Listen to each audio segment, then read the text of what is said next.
YouTubers.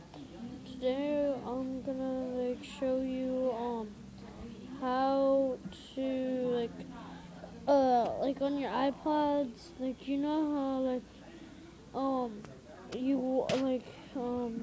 your sound don't work. Well, most of the things people do, they don't work. What you want to do is you want to get a blow dryer and turn cold or really hot, whatever, and hold it up for a little bit, and then once you're done and it starts working, you won't need it. Your iPod will start working automatically. So, peace, subscribe.